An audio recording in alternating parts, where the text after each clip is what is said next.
देवकी नंदन ठाकुर भारत में लंबे समय से सनातन बोर्ड की मांग लगातार उठा रहे हैं। ये मांग मुख्य रूप से इसलिए भी जरूरी है ताकि सनातन धर्म की शिक्षा, परंपराओं और संस्कारों को सुरक्षित संजो कर रखा जा सके। लेकिन अब देवकी नंदन ठाकुर की ये मांग सिर्फ भारत में ही नहीं बल्कि विदेशों में बसे भारतीयों के बीच जोर शोर से गूंज रही है। कौन कौन चाहता है कि सनातन बोर्ड बनना चाहिए? हाथ उठा के बता सकते हैं। समय की मजबूरी है, जोर से बोलो, समय की मजबूरी है। मौजूदा समय में देवकी नंदन ठाकुर यूएस न्यू जर्सी के दौरे पर हैं। देश भर में सनातन बोर्ड की मांग को लेकर सनातन यात्राएं निकाल रहे हैं। जगह जगह सनातन बोर्ड के महत्व को साझा कर रहे हैं, आह्वान कर रहे हैं और सनातन बोर्ड की मांग को लगातार उठा रहे हैं। इस अवसर पर न्यू जर्सी के दुर्गा टेम्पल से खचाखच भरे पंडाल में देवकी नंदन ठाकुर ने श्रद्धालुओं से पूछा कि सनातन बोर्ड बनना चाहिए या फिर नहीं, तो सभी श्रद्धालुओं ने सनातन बोर्ड का भरपूर समर्थन किया। न्यू जर्सी में कथा के समापन दिवस के मौके पर भारी संख्या में प्रवासी भारतीय श्रद्धालु वहां पहुंचे थे।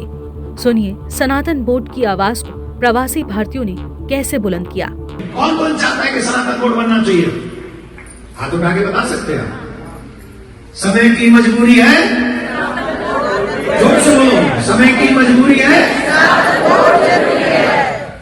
तो अब तो देखो हमारे सनातनी भारत से बाहर भी जाग रहे हैं। हमको लगता है ये कार्य सिद्ध होगा।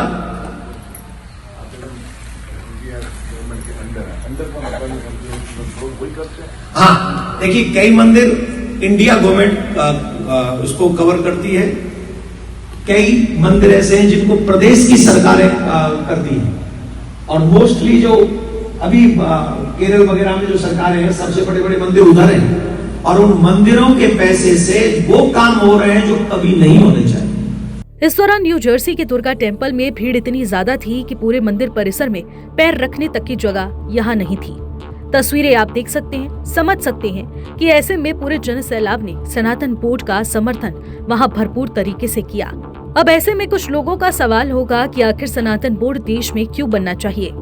चलिए इससे भी आपको समझाते हैं। सनातन बोर्ड एक ऐसा बोर्ड बनने की मांग है जो सनातन धर्म के सिद्धांतों, ग्रंथों और परंपराओं की सही व्याख्या करेगा और उसकी शिक्षा को समाज तक पहुंचाएगा। आने वाली पीढ़ियों तक भारतीय संस्कृति और धर्म की मूल जड़ें सुरक्षित रहेंगी, क्योंकि देश में संस्कृत भाषा का ज्ञान, गुरुकुलम, गौशालाएं विलुप्ति की कगार पर है। ऐसे में सभी मठ मंदिर सरकारी कब्जे से मुक्त होनी चाहिए और उनका पैसा सनातन बोर्ड के द्वारा सनातन संस्कृति के रखरखाव के लिए किया जाए। अमेरिका, कनाडा, ब्रिटेन, ऑस्ट्रेलिया जैसे देशों में बड़ी संख्या में भारतीय प्रवासी रहते हैं। वहां रहने वाले सनातन धर्म अनुयायियों का भी देवकी नंदन ठाकुर को पूर्ण समर्थन है। उनका कहना है कि विदेशी परिवेश में अपनी संस्कृति और परंपराओं को बनाए रखनी एक बड़ी चुनौती है। ऐसे में देवकी नंदन ठाकुर भी चाहते हैं कि एक सनातन बोर्ड जरूर हो जो सही दिशा में धार्मिक शिक्षा और संस्कृति को बढ़ावा दे सके। देवकी नंदन ठाकुर द्वारा उठाई जा रही सनातन बोर्ड की मांग का असर अब पूरे दुनिया भर में दिख रहा है। ऐसे में अब देखना दिलचस्प होगा कि क्या भारत सरकार इस दिशा में कोई ठोस कदम उठाती है। आप सनातन बोर्ड का कितना समर्थन करते हैं, हमें कमेंट में ज़रूर बताएं।